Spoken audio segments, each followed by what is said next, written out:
no capítulo 47. Eu vou esperar você achar. O livro de Ezequiel é um dos profetas maiores. Você vai achar aí o livro de Ezequiel, capítulo 47.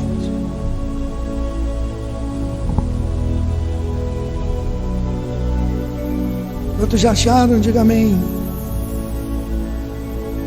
Lamentações, Ezequiel, capítulo 47, o versículo 3 a seguir. E saiu aquele homem para o oriente, tendo na mão um cordel de medir, ou uma trena, ou 1 metro, e mediu 1000 côvados. Diga comigo, 1000 côvados. E mediu 1000 côvados e me fez passar pelas águas essas que davam-me pelos tornozelos. Repita esta frase: tornozelos. E mediu mais 1000 côvados e fez-me passar pelas águas que me davam pelos joelhos. Diga joelhos. Mediu mais 1000 côvados e me fez passar pelas águas que me davam pelos lombos. Diga lombos. Mediu ainda 1000 côvados e mediu já ainda outros 1000 côvados, e era já um rio, e eu não podia atravessar, porque as águas tinham crescido, aumentado, águas que se deviam passar a nado, rio pela qual não se podia passar, atravessar. E me disse: viste isto, filho do homem? A pergunta para Ezequiel: viste isto, filho do homem? Então ele levantou então ele me levou e me tornou a trazer à margem do rio. Tendo eu voltado, eis que à margem do rio havia grande abundância de árvores e de um e outro lado. Feche a sua Bíblia, olhe para cá. Prometo não ser extenso. Nós temos um compromisso amanhã cedo, mas eu tenho uma palavra para falar hoje no culto de domingo. O culto de domingo nós falamos sobre o culto da visão. Filma isto, pastor. Nós falamos sobre o culto da visão, é o mover apostólico. Eu estava dando uma introdução na internet, porque se você não sabe, mover apostólico, quando eu escrevi isto, vem do livro de Atos dos Apóstolos, no capítulo 17, no versículo 28, onde Paulo escreveu e falou para aquele povo que estava naquela região da Grécia. Os atenienses, eles eram muito crendices, eles tinham várias crenças politeístas, eles estavam diante de um Deus desconhecido, e Paulo vai apresentar a eles um Deus poderoso, que se move, que não fica parado como uma estátua. E Paulo diz: porque nele vivemos e porque nele nos movemos. E é o Espírito de Deus que nos move. Nós somos uma igreja movida pelo Espírito de Deus. Por isso escrevi mover apostólico. É a visão da nossa igreja. Nós temos, claro, ferramentas quando nós falamos sobre os eventos de missões. Nós temos ferramentas quando eu falo sobre chamada e vocação e outros. E eu queria falar hoje, dentro de algumas ferramentas que Deus me deu para falar sobre mover apostólico. Eu queria falar sobre uma série sobre alcançando o próximo nível. O tema da minha mensagem vai ser para o final, onde eu vou falar sobre os 4 níveis de relacionamento com Deus para um grande avivamento. Mas eu queria falar para você que quando eu me refiro a uma palavra, a primeira máxima, quando eu falo de próximo nível, perceba que eu estou em um nível aqui embaixo. E então Deus está falando para eu e você. Deus te trouxe aqui para um próximo nível. Qual é? Subir para um próximo nível. E no próximo culto, Deus está dizendo: você vai para um próximo nível. Próximo nível significa alinhamento. Próximo nível significa crescimento espiritual. Próximo nível significa maturidade espiritual.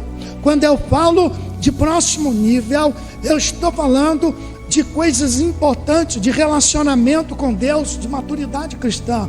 Porque eu estou falando de próximo nível, alcançar o próximo nível. Tem pessoas que convertem aqui, pastor Nilson, e eles continuam no mesmo nível. Eles não sabem, eles não mudam de nível. Fazem cada pergunta de meninos, e aí pergunta de criança espiritual. E Deus te trouxe aqui para você adquirir neste culto de hoje maturidade espiritual, crescimento espiritual. Escute o que o profeta vai falar. Quando o apóstolo Paulo se dirige uma carta para a igreja de 1 Coríntios, no capítulo 13, no versículo 11, perceba, ele vai dizer: quando eu era menino, eu falava como menino, eu agia como menino, eu me comportava como menino. Alguém olhava para Paulo quando ele era menino e dizia: deixa ele está falando errado, ele faz coisas erradas porque ele é menino. Paulo agora, ele vai perceber o seu crescimento, ele traz isso para o reino do Espírito, e ele vai reconhecer que uma das maiores dificuldades para os pastores da sua época, como nos dias nossos de hoje, é lidar com crentes adultos com comportamento de menino. Alguém entendeu isso? Diga amém. Se não puder dar amém, diga: ai meu Deus, aí vem. Crentes meninos, porque não tiveram crescimento espiritual. Crentes adultos com comportamento de menino. O pastor fala uma coisa, aí, tá vendo? Por isso que eu não quero ficar na liderança. O pastor não pode pregar uma palavra que as pessoas acham que a gente está referindo a ele próprio. Ora, Deus me trouxe aqui para falar de uma forma coletiva, não escolheu as pessoas para falar a palavra de Deus antes de chegar a você. Primeiro Deus falou comigo a tarde toda sobre níveis, sobre crescimento. Não pense você que eu sou criado na igreja, filho de pastor, eu tenho uma carreira ministerial. Não pense você que eu tenho que continuar no mesmo nível. Oséias capítulo 6, no versículo 3, ele vai dizer: prossigamos em conhecer o Senhor. Prossigamos conhecer o Senhor todos os dias. Então Deus te trouxe aqui para um crescimento espiritual. Eu entendo que se você der lugar para Deus, a tua vida espiritual jamais será a mesma. O discipulado que eu quero falar hoje, a palavra para os irmãos hoje: 3 níveis, 4 níveis de relacionamento com Deus. Mas primeiro, eu queria falar sobre nós, os discípulos de Jesus, porque eu vou me referir ao profeta Ezequiel, que é chamado profeta das visões. Mas eu queria ainda, dentro desta minha introdução, antes de entrar no menu do texto que eu li, eu queria falar sobre Jesus e os talmidins. A palavra talmidim, originado do hebraico, significa discípulos. E uma das coisas interessantes que eu observei no ministério de Jesus é que Jesus, ele pregava para multidões. E Jesus tinha momentos que ele separava os seus 12. Eu comecei a entender isto lá em Israel, porque eu comecei a entender a palavra sobre os céus abertos de Jerusalém. Eu comecei a entender quando nós estávamos ali no Monte da Bem-aventurança, onde Jesus abriu e começou a dizer para os seus discípulos: bem-aventurado, bem-aventurado. Ele começava a falar sobre a bem-aventurança. E no mesmo lugar que Jesus multiplicou peixe e pão, foi ali que Jesus me ensinou algo, que ali houve a multiplicação dos pães. Escute o que eu vou falar. Jesus estabeleceu 3 níveis de relacionamento. Quantos níveis eu disse? Eu quero te fazer uma pergunta: que nível de relacionamento você está com o próprio Cristo? O primeiro nível de relacionamento, irmão, escute o que eu vou dizer, é multidão. Multidão é anonimato. Multidão, sabe o que Jesus dava para ele? Pão. Jesus olhou uma multidão, 5.000, fora mulheres e crianças, 15.000 pessoas. Perguntou para Filipe: o que podemos dar para eles comerem? Onde compraremos pães? E Filipe ficou meio desnorteado. E de repente veio outro discípulo e falou assim: André, diz Jesus, tem um menino aí com 5 pães e 2 peixes.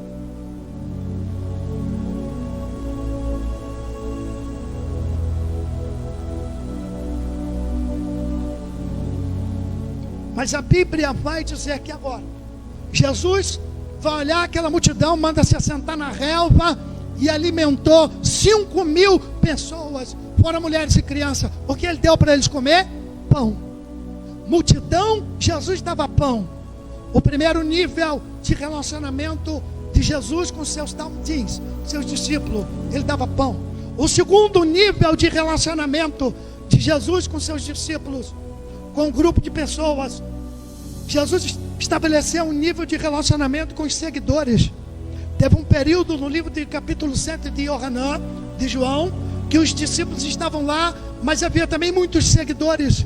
E diz a Bíblia que agora os seguidores, Jesus olhou para eles e disse: o que vocês querem? Sinais, porque se eu não fizer sinais, vocês não creem. E então, para a multidão, Jesus fazia sinais. Escute-me que eu vou parafrasear. Para a multidão, Jesus dava pão. Para seguidores, ele fazia sinais. Para discípulos, João no capítulo 6, lá na frente, no versículo 40 e poucos, Jesus vai reunir e vai pregar uma mensagem muito dura. E quando ele prega uma mensagem dura, a Bíblia vai dizer que a multidão se aparta. Os seguidores também se apartam. Jesus olha para baixo da tribuna e ele vê os seus 12 e pergunta para ele: vocês também vão me abandonar? Escute o que eu vou falar. O terceiro nível de relacionamento de Jesus, ele se relacionava com os discípulos. E agora a Bíblia vai dizer que Jesus olhou para os seus discípulos e disse: e vocês também vão me abandonar? Eles olharam para Jesus e falaram: Jesus, para quem iremos nós? Porque só tu tens a palavra de vida eterna. Olhe para mim, por favor. Para a multidão ele dava pão, para seguidores ele fazia sinais, mas para discípulos ele tinha vida eterna. Deixa eu ver se você pegou isso aqui. Deus está me dizendo: se prepare, porque tem muita gente atrás de milagres, de sinais. Tem muita gente querendo só comer pão, sustentar e sair da presença. Mas para aquele que é discípulo, ele está dizendo: eu tenho a palavra de vida eterna. Quem pode receber esta palavra, se expresse.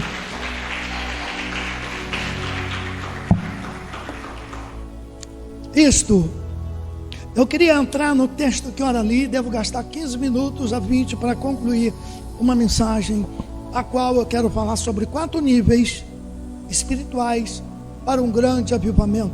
Eu esqueci a minha corda, a minha trena, eu coloquei em cima da mesa, esqueci a trena, mas faz de conta que isso aqui é a trena. E eu queria chamar aqui um anjo de Deus que sabe medir, alguém que sabe mexer com trena. O Nilson é pedreiro-chefe. Vem aqui, pedreiro-chefe, por favor, pedreiro mor. Ele é encarregado, chefe, né? Eu vou usar. Segura aqui, pastor Nilson. Segure aqui, pastor Nilson. Pastor Nilson é uma bênção. Glória a Deus. Me ajuda aqui.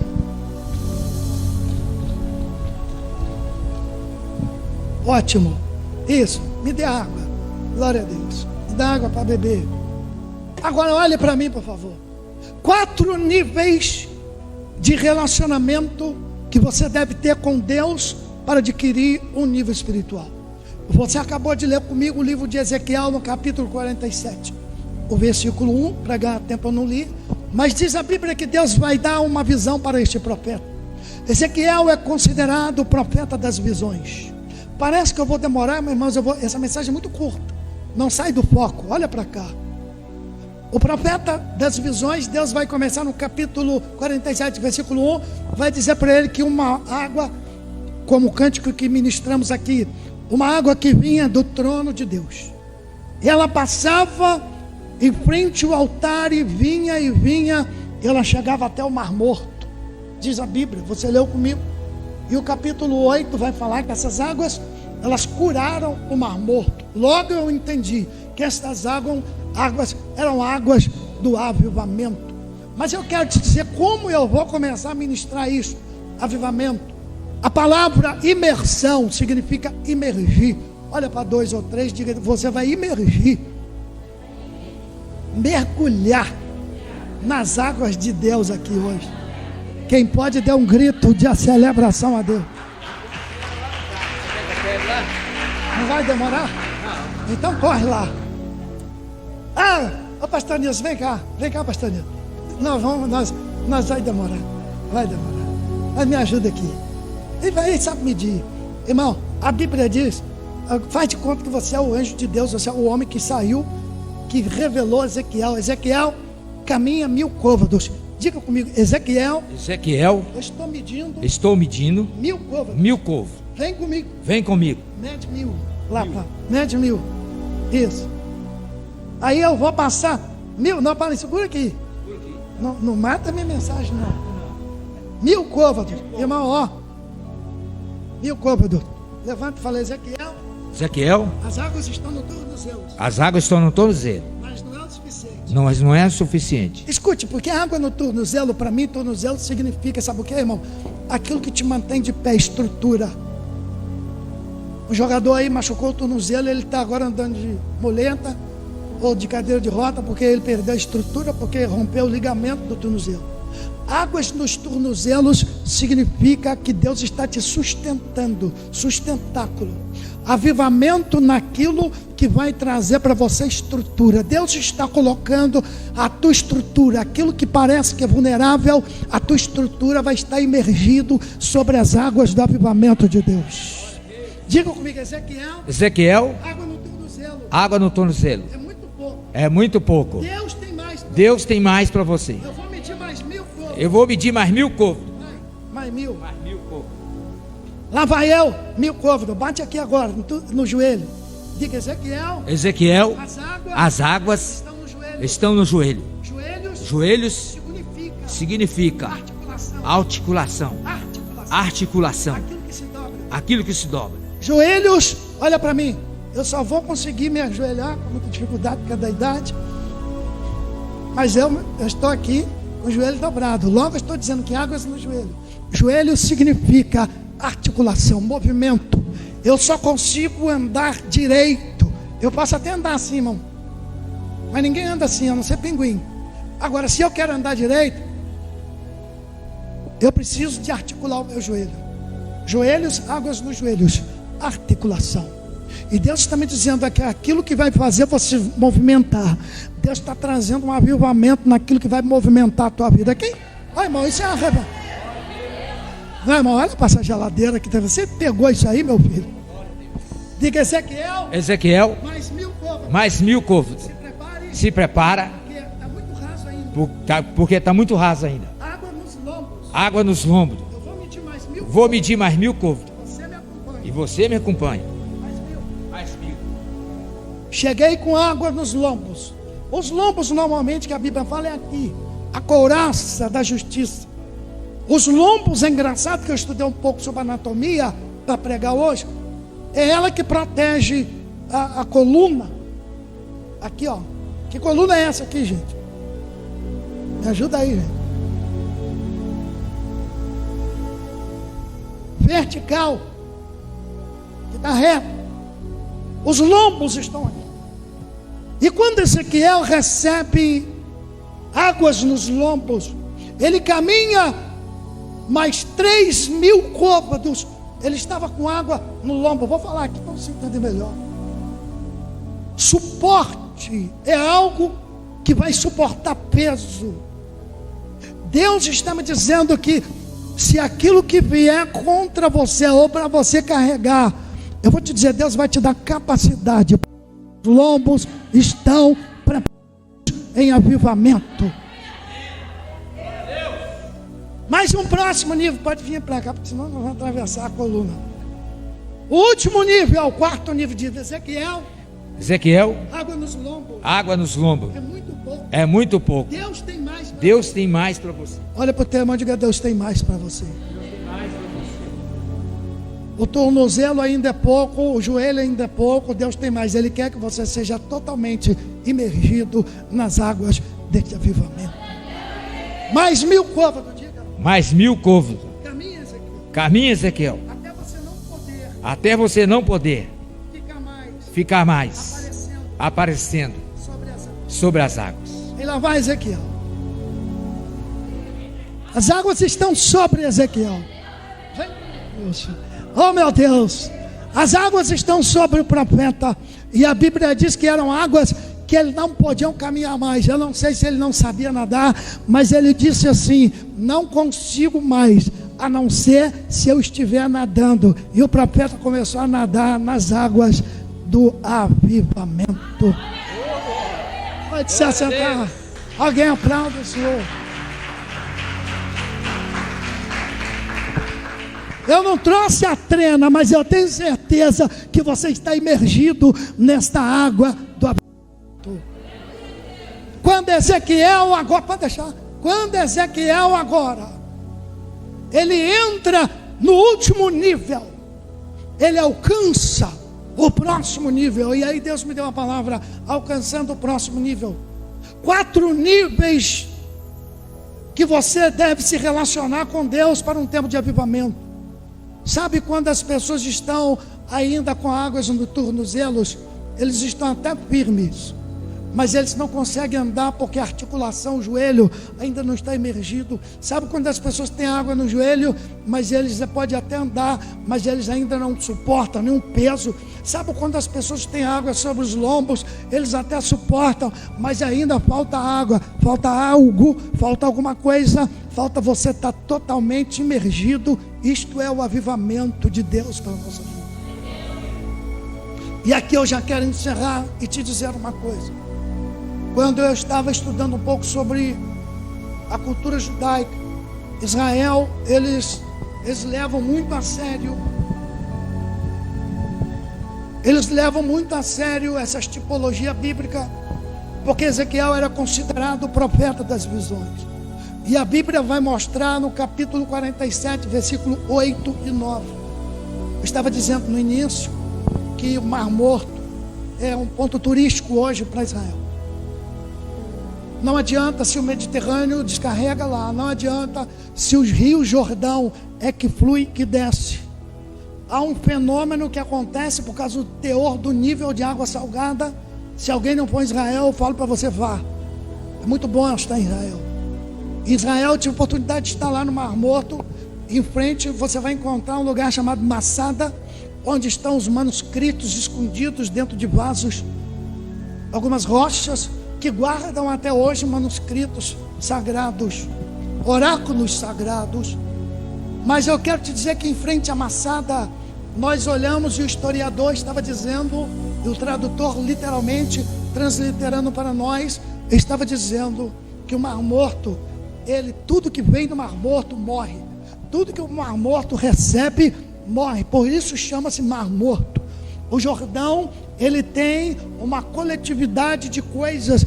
O Jordão, ele tem muitas coisas, mas quando ele deságua, quando ele libera a água que entra no Mar Morto, aquilo que entra no Mar Morto morre. Eu estava dizendo aqui na minha introdução, antes de gravar, que tem muitas pessoas que eu posso trazer uma tipologia bíblica, que eles são como o Mar Morto, porque eles recebem, mas eles não têm capacidade de dar. E também, porém, eles recebem, mas não têm a capacidade de manter vivo aquilo que recebe. Parece algo terrível. O Mar Morto, ele tem a capacidade de matar tudo aquilo que recebe. E tem crentes, irmãos, porque eles não partilham. O Mar Morto, ele não tem saída, ele não tem portas de saída. Ele entra e mata tudo. Eu quero te dizer que hoje Deus vai abrir uma porta, mas antes, as águas que saem, que fluem do trono de Deus, as águas cristalinas do avivamento, que Ezequiel protagonizou no capítulo 47, versículo 1 e 2, ela virá sobre esta igreja. Eu não sei se você pode acreditar, mas é Bíblia e eu acredito. Eu quero profetizar que nos nossos dias serão dias de avivamentos. As águas de Deus virão para trazer onde pessoas estão morrendo. As águas de Deus estão liberando a vitória para a tua vida, em nome de Jesus. Eu quero orar por você agora nesse momento. Qual é o nível de avivamento que você está? Tem gente que está até hoje, meu amigo Flávio, estão lá na beira do rio. Olha para o teu irmão e diga, sai da beira do rio. Não, olha para ele. Irmão, eu levei um amigo daqui de Belo Horizonte, mineiro, irmão. E a primeira vez que foi na praia, o menino não queria entrar na água de jeito nenhum. A água vinha, ele saía. Eu falei, meu filho do céu, você está igual Ezequiel, fugindo das águas do avivamento. Aí eu deixei ele distraído, irmão, peguei ele pelo braço, joguei ele, eu dei um caldo nele e deixei ele lá. falei, não, você não vai morrer. O salva-vida chegou. Aí peguei ele pelo braço, puxei. E assim o Espírito Santo, que é o salva-vida, ele vai fazer com você hoje aqui. Não tenha medo de mergulhar nas águas do avivamento. Porque o Espírito Santo ele vai salvar você, vai emergir você. Ezequiel estava na beira do rio, está escrito. Ezequiel estava na beira do rio, o anjo me disse. O anjo disse, o homem que estava medindo com a trena, com metro, disse, Ezequiel, 1000 côvados. Ele começou, sai Ezequiel da beira do rio. Olha para o teu irmão e diga, Ezequiel, sai da beira do rio. Entra nas águas do avivamento. Oh, bendito Deus. Se você acreditar nisso, a tua vida nunca mais será a mesma, porque Deus está prometendo hoje, não é um início só de um avivamento, é com águas nos tornozelos, com água no joelho, com águas nos lombos, com água acima, com águas ainda você não pode suportar, são águas que você vai ter que nadar nas águas do Espírito, nas águas do avivamento. Eu quero que você, por bondade, fique de pé no seu lugar.